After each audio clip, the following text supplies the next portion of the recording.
सोचो, एक जगह जहाँ लोग 100 साल तक जीते हैं, वो भी बिना अस्पताल के, बिना दवाइयों के और बिना रिटायरमेंट के।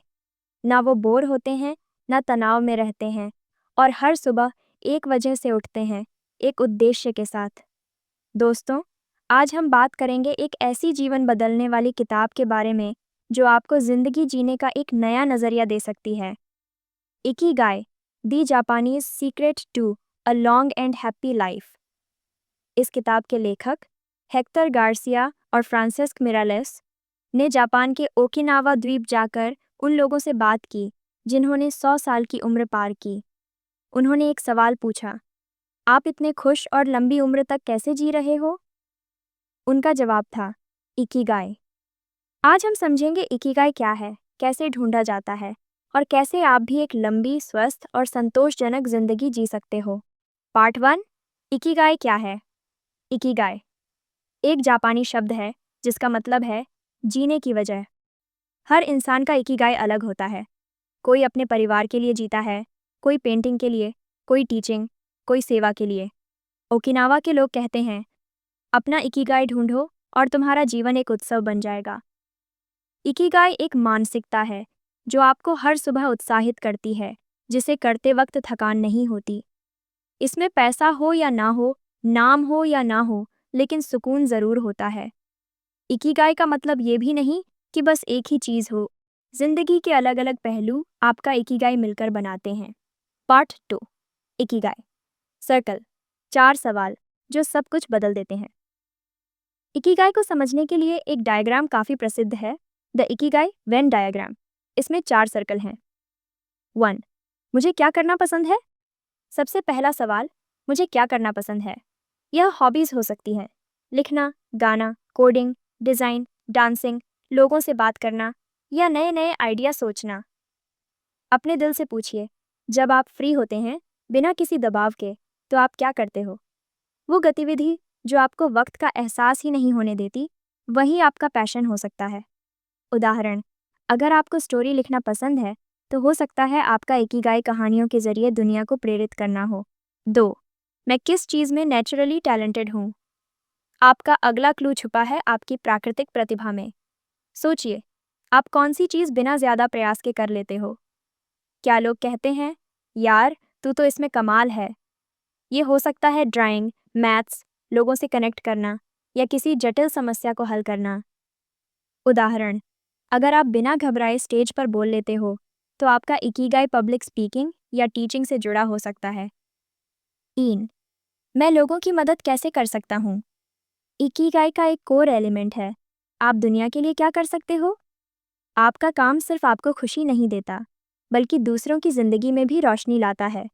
सोचिए, आपके स्किल्स, आपका पैशन किस तरह से किसी की मदद कर सकता है। उदाहरण, अगर आप फिटनेस फ्रीक हो, तो शायद आप किसी और को मोटिवेट करके उनकी लाइफ ट्रांसफॉर्म कर सको। यानी आपका इकिगाई हेल्थ कोचिंग हो सकता है। 4, क्या मैं इस पैशन से कुछ कमा सकता हूँ? रियलिटी ये है, अगर इकिगाई आपको पैसे कमाने का रास्ता भी दे, तो वो सस्टेनेबल बन जाता है। सोचिए, क्या आप अपने पैशन को प्रोफेशन बना सकते हो? क्या इसमें डिमांड है? क्या लोग आपको इसके लिए पैसा देने को तैयार हैं? उदाहरण, अगर आपको कंटेंट बनाना पसंद है और लोग उसे एंजॉय करते हैं, तो आप ब्लॉगिंग, यूट्यूब, कोचिंग के जरिए एक करियर बना सकते हो। तो अब एक बार फिर से 4 सवालों पर गौर करो। मुझे क्या करना पसंद है? मैं किस चीज़ में नेचुरली टैलेंटेड हूँ? मैं लोगों की कैसे मदद कर सकता हूँ? क्या मैं इस पैशन से कुछ कमा सकता हूँ? जहाँ इन चारों का जवाब एक जगह मिलता है, वही आपका इकिगाई है। पार्ट 3, ओकिनावा के लॉन्जेविटी सीक्रेट्स। ओकिनावा जापान का एक छोटा सा द्वीप है जहाँ दुनिया के सबसे ज़्यादा 100 साल से ऊपर के लोग रहते हैं। उनकी जीवन शैली में कुछ सरल लेकिन शक्तिशाली रहस्य हैं। 1, हारा हचिबू, यानी 80% पेट भरने के बाद खाना बंद कर दो। इससे ज़्यादा खाने से बचाव होता है, पाचन ठीक रहता है और ऊर्जा स्थिर रहती है। 2, मोआई, जीवन भर की दोस्ती और समर्थन। मोआई एक ग्रुप होता है जिसमें लोग हर दिन मिलते हैं, बात करते हैं, एक दूसरे का सहारा बनते हैं, आर्थिक रूप से और भावनात्मक रूप से। तन्हाई और डिप्रेशन इन लोगों के पास नहीं होता। 3. प्राकृतिक गतिविधियाँ, नेचुरल मूवमेंट। ये लोग जिम नहीं जाते, लेकिन पूरा दिन एक्टिव रहते हैं। बागवानी करना, टहलना, खाना पकाना, हर गतिविधि एक व्यायाम है। धीमी लेकिन लगातार चलने वाली हरकतें उनके जोड़, दिल और शरीर को स्वस्थ रखती हैं। 4. कभी रिटायर मत हो।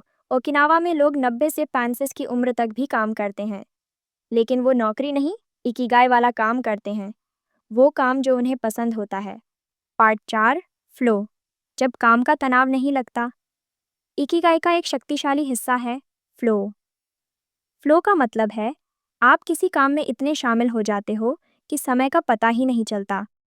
उदाहरण, एक म्यूजिशियन जब म्यूजिक कंपोज करता है, एक पेंटर जब कैनवास पर घंटों काम करता है, एक माली जो हर सुबह अपने पौधों से बात करता है। फ्लो की अवस्था आपके तनाव के हार्मोन को कम करती है और खुशी के केमिकल्स डोपामिन, सेरोटोनिन को बढ़ाती है। इकिगाई ये कहता है, ऐसा काम ढूंढो जो तुम्हें फ्लो में ले जाए, जहां तुम बिजी नहीं हो बल्कि गहराई से जुड़े हो। पार्ट 5, माइंडफुलनेस और रूटीन। इकिगाई को मानने वाले लोग हर दिन एक सजग, माइंडफुल दिनचर्या बनाते हैं। उनका हर दिन सुव्यवस्थित लेकिन शांतिपूर्ण होता है। सुबह जल्दी उठना, प्रकृति से जुड़ना। डेली रिचुअल्स जैसे चाय बनाना, फूल सजाना, ध्यान करना, ये सब उनके रूटीन का हिस्सा होते हैं। No multitasking. ये लोग एक समय में एक ही काम करते हैं, ध्यान से, प्यार से, बिना ध्यान भटकाए। आज हम सब मल्टीटास्किंग करते हैं और इसी वजह से हमेशा थके हुए महसूस करते हैं।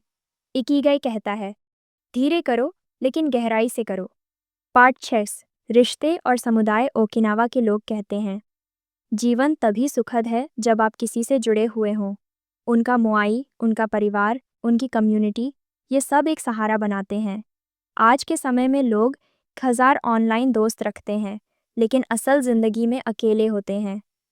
इकिगाई ये सिखाता है, अपने आसपास एक पॉजिटिव सर्कल बनाओ, असली जुड़ाव बनाओ, नकली बॉन्डिंग नहीं। हर दिन किसी से सच्ची बात करो। पार्ट 7, अपना इकिगाई। कैसे ढूंढें? आपका इकिगाई क्या है? इसका जवाब सिर्फ आप दे सकते हो। लेकिन मैं कुछ सवाल दे रही हूँ जो आपको दिशा देंगे। मुझे क्या करना पसंद है? शौक, रुचियाँ। मैं किस चीज़ में स्वाभाविक रूप से अच्छा हूँ? मैं लोगों की कैसे मदद कर सकता हूँ? क्या मैं इस पैशन से कुछ कमा सकता हूँ? एक्सरसाइज। एक पेपर लो, 4 कॉलम बनाओ और हर सवाल के नीचे लिखना शुरू करो। फिर देखो, क्या कोई कॉमन चीज़ सब में आ रही है? हो सकता है वही हो आपका इकिगाई। कंक्लूजन, जिंदगी को नए नज़रिए से देखना। Voice over. दोस्तों, इकिगाई कोई जादुई फॉर्मूला नहीं है। ये एक यात्रा है, एक अंदर की आवाज़। अगर आप हर दिन किसी मायने वाले काम में लगे हैं, जिसमें प्यार हो, स्किल हो, योगदान हो और आमदनी भी हो, तो समझ लीजिए आप जी रहे हैं अपना इकिगाई। आप स्वस्थ रहेंगे, खुश रहेंगे और हर सुबह एक नई ऊर्जा के साथ उठेंगे। इस किताब ने मुझे ये सिखाया कि ज़िंदगी धीमी हो सकती है, लेकिन गहराई और उद्देश्य से भरी हो सकती है। तो आज से सिर्फ जियो मत, अपना इकिगाई जियो। अगर आपको ये वीडियो कीमती लगा हो तो लाइक ज़रूर करें, कमेंट में लिखें मेरा इकिगाई क्या हो सकता है, और चैनल को सब्सक्राइब करना न भूलें। शायद आपकी जर्नी किसी और को प्रेरणा दे दे। मिलते हैं अगले वीडियो में, तब तक के लिए धन्यवाद। और याद रखिए, ज़िंदगी एक गिफ्ट है, उसे जीने का कारण ढूंढो।